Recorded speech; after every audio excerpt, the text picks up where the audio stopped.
सबसे पहले तो बताइएगा कि ऑब्वियसली ये सरप्राइज़ अटैक जो इजराइल की तरफ से आया ईरान पर, उसमें ऑब्वियसली उनकी अहम मिलिट्री लीडरशिप की शहादतें हुई, उनके टॉप साइंटिस्ट जो हैं वो इसमें शहीद हुए।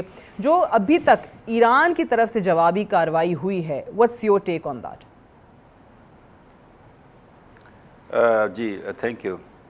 देखें, ये जो कॉन्फ्लिक्ट भी चल रहा है इसराइल और ईरान का, इसको समझने के लिए तीन इसके बेसिक स्ट्रीम्स हैं, उनको देखना पड़ेगा जी। पहले इसका कॉन्टेक्स्ट ब्रीफली समझना चाहिए कि क्यों हुआ है। दूसरा आपको देखना पड़ेगा कि ये जो nature and character of conflict है वो क्या है। और तीसरी इंपॉर्टेंट चीज़ ये है कि इसकी जियोपॉलिटिकल इम्प्लिकेशंस क्या होंगी, और ख़ास तौर पे हमारे लिए, पाकिस्तान रीजन के लिए और पाकिस्तान के लिए।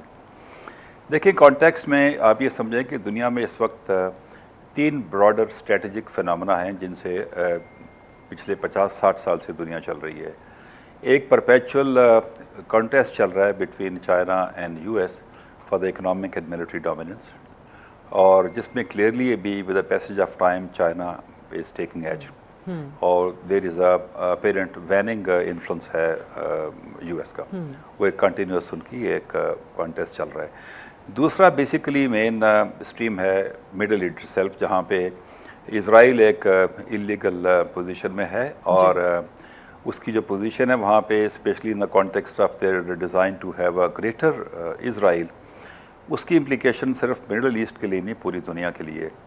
और तीसरा बड़ा स्ट्रेटजिक जो फिनोमेना है वो इंडो पाकिस्तान कॉन्फ्लिक्ट है, जो दो मेजर न्यूक्लियर पावर हैं और इंडिया के अपने हेजेमोनिक डिज़ाइन है ऑन द कश्मीर। तो मिडल ईस्ट पे अगर आप आएँ तो आपको दो चीज़ें बड़ी क्लियर होंगी कि मिडल ईस्ट के कॉन्टेक्स्ट में चार बड़े फंडामेंटल्स हैं। एक Israel itself with the complete support of US. बिल्कुल। दूसरा जो मिलिट्री जो रजीम्स हैं मिडल ईस्ट की, उनकी desire to continue their regime whether they are popular और नॉट। और तीसरी चीज़ है कि Iran itself it stood to the Israel for last 4-5 decades, जो कि डिप्लोमेटिकली आइसोलेटेड है, और perforce they were resorting to proxies through Houthis and Hamas and of course Hezbollah. अब ये तीन बड़े फैक्टर्स हैं वहाँ पे। वहाँ जो बैलेंस है बिटवीन के क्या Israel is a threat to Middle East, और अगर आप टाइम सेंसिटिव देखें तो कुछ अर्सा पहले मिडल ईस्ट के कंट्रीज़ जो है वो ईरान को भी एक थ्रेट देखते थे। लेकिन एक रिसेंट फिनोमेना हुआ, जो एक कार्नेज इसराइल ने की गज़ा पे, तो वहाँ पे मिडल ईस्ट के कंट्रीज़ ने भी देखा कि Iran is a lesser threat as compare to Israel. अब जो बैलेंस है between Israel's influence and their design to have a greater Israel, और जो इनफेक्टिव या आप समझें कि सबसर्विएंट रेजीम्स हैं मिडल ईस्ट की, जो कि dependent on American support. Recently आपने देखा है कि $4 ट्रिलियन की ट्रेड उन्होंने फाइनल की है यूएस के साथ, और उसका मकसद सिर्फ यही है कि वो अपनी जो रेजीम्स हैं उनको जारी रखें। जी बिल्कुल। और ईरान का तीसरा इशू ये है कि Iran despite having their fundamental principle position, उनकी जो स्टेट है वो अपने मिलिट्री सिस्टम्स को इम्प्रूव करने में कामयाब नहीं हुई। और जो उनकी एक पास एक ट्रम्प कार्ड था यूजिंग द न्यूक्लियर डिटरेंस, उसको भी वो किसी तरीके से पाए तकमील तक नहीं पहुंचा सके। अब देखें कि जो यूएस कॉन्टेक्स्ट है, यूएस कॉन्टेक्स्ट मिडल ईस्ट का बड़ा क्लियर है। ये जो अभी आपने देखा है स्ट्राइक्स हुई हैं, इसके ये दिस इज़ अ प्रोसेस जिसका प्रोडक्ट आपने देखा है वाकई जब यूएस की प्रेजेंस इराक में आई थी, जो वेपन्स ऑफ मैस डिस्ट्रक्शन पे बेस की भी थी, which was a fake thing, और यूके के प्राइम मिनिस्टर ने उसके ऊपर फिर बाद में अपोलोजाइज भी किया था। उस वक्त यूएस की प्रेजेंस के तीन बड़े मकसद थे। एक ये था कि यहाँ पे ऑयल को कंट्रोल किया जाए, फंडामेंटल था कि किस तरह इसराइल की प्रोटेक्शन की जाए, और अपनी प्रेजेंस वहाँ मिडल ईस्ट में रखते हुए किस तरह जो रजीम्स हैं वहाँ पे उनको अपनी मर्जी और वक्त के मुताबिक चेंज किया जाए। और अब देखें तीनों चीज़ें ऐसी हुई हैं। तो I am not wise what is happened bye Israel against Iran. अब जब तीनों मकासद उनके पूरे हो गए, तो अब जब इब्राहिम अकॉर्ड अब साइन करते हैं जिसमें ग्रेटर डिज़ाइन का इसराइल का एक डिज़ाइन है, तो उसमें this was a very obvious thing कि वो एक थ्रेट है उनको, उसको न्यूट्रलाइज करना चाहते हैं, और उसमें वो कामयाब हुए भी हैं और मुझे लगता है हो भी जाएंगे। तो फिर दूसरा पार्ट है कि इसका कैरेक्टर क्या है। कैरेक्टर ये है कि इस वॉर का कि जो मिलिट्री सिस्टम्स हैं वो बड़े इनफेक्टिव हुए हैं ईरान के एज़ कम्पेयर टू इसराइल, तो बहुत उनका डिफरेंशियल बहुत ज़्यादा है, not only number but in effectiveness. दूसरा इशू इनका ये है कि जो इनकी न्यूक्लियर डिटरेंस है वो फुली तरीके से अभी तक मैच्योर नहीं हुआ है।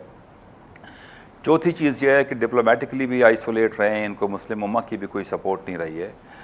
और बट अब जो दो चीज़ें बड़ी क्लियरली सामने आई हैं, एक चीज़ ये आई है कि ईरानी सिस्टम्स के अंदर होल्स भी हैं और ईरानी सिस्टम्स के अंदर मोल्स भी हैं। आप देखें कि ह्यूमन एंड कितनी कामयाब रही है इजराइल की कि अभी कुछ उनके वजल कासमी को उन्होंने शहीद किया था, हिजबुल्लाह के लीडर को किया था। उसके बावजूद ईरान बिल्कुल फेल हुआ to structure a system of intelligence. अभी रिसेंटली ये भी रिपोर्ट हैं कि इजराइल ने बहुत ज़्यादा अपने ड्रोन्स स्मगल किए हुए थे इनटू ईरान और उन्होंने रेडार जैम करने के लिए, उनकी टेलीमेट्री सिस्टम को करने के लिए उसमें भी कामयाब हुए हैं। तो एक तो उनके सिस्टम्स की कमज़ोरी है, दूसरा उनकी इनएबिलिटी है टू स्ट्रक्चर इंटेलिजेंस सिस्टम, और तीसरा उनके होल्स मोल जो हैं इसकी वजह से ये हुआ है। ये आपने और अब मैं समझता हूँ कि ये जो इनकी रिस्पॉन्स है अभी भी देख इजराइल की जो जी मुकम्मल कर लीजिए। जी, ईरान की जो रिस्पॉन्स है मेरे ख्याल में ये इनकी कंपल्शन है और they had to react. But मैं समझता हूँ कि पूरा कॉन्टेक्स्ट ये है कि ईरान इतना इफेक्टिव रिस्पॉन्स नहीं दे सकेगा और finally they will be forced to come for the nuclear deal which would be. ये बड़ा ज़बरदस्त आपने बड़ा एक रियलिस्टिक एनालिसिस दिया है कि ऑब्वियसली हम सब की हमदर्दियाँ भी ईरान के साथ हैं और जो कुछ इजराइल ने किया उसको कोई भी ख़ास तौर से इस्लामी ममालिक की अगर बात करें तो उसको कोई भी अप्रिशिएट नहीं करेगा, सब उसकी मजम्मत भी कर रहे हैं। लेकिन आपने ईरान की जो ग्राउंड रियलिटीज़ हैं वो सामने रखी हैं कि उस वक्त यहाँ पे आपको जो सिस्टम में लूप होल्स नज़र आते हैं as far as their moles are concerned, उसके हमारे पास माजी में वाक़यात मौजूद हैं। मिलिटरीली वो ऑब्वियसली उसको सबकत हासिल नहीं है इजराइल के आगे और टेक्नोलॉजी में वो बहुत पीछे हैं। हालांकि जो भी माजी में क्लेम्स रहे उसका रियल टेस्ट ये इजराइल के अटैक के बाद हमारे सामने आया। लेकिन मुझे ये बताइए कि इतना फुल स्केल पे जाने के बाद जो कुछ ईरान कर सकता है जवाबी कार्रवाई में, अभी ये 200 मिसाइल्स भेज दिए, इससे ज़्यादा क्या ईरान कर सकता है अपने आप को साबित करने के लिए? गो कि आपने पहले ही कह दिया कि नहीं वो मज़ीद कर सकते, उनकी इनेबिलिटी सामने आ रही है, लेकिन क्या इस जंग के बाद भी स्टेटस को बरकरार रहेगा? अगर आप कहते हैं कि ईरान जो है वो आ जाए मुज़ाकरात के लिए, तो मुज़ाकरात तो ऑलरेडी चल रहे थे।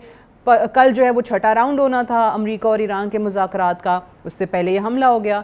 सो मज़ीद क्या हो सकता है? देखिए, I may not be equipped to really give Iran को क्या करना चाहिए, लेकिन दो बातें बड़ी क्लियर हैं। एक बात यह है कि ईरान के साथ जो बातचीत चल रही थी उसका कॉन्टेक्स्ट डिफरेंट था कि न्यूक्लियर कॉन्टेक्स्ट में कि डील कैसे होगी और उनकी जो यूरेनियम एनरिचमेंट स्टेज कौन सी है। अब जो डील्स ये करने में इंटरेस्टेड होंगे from the position of strength होगा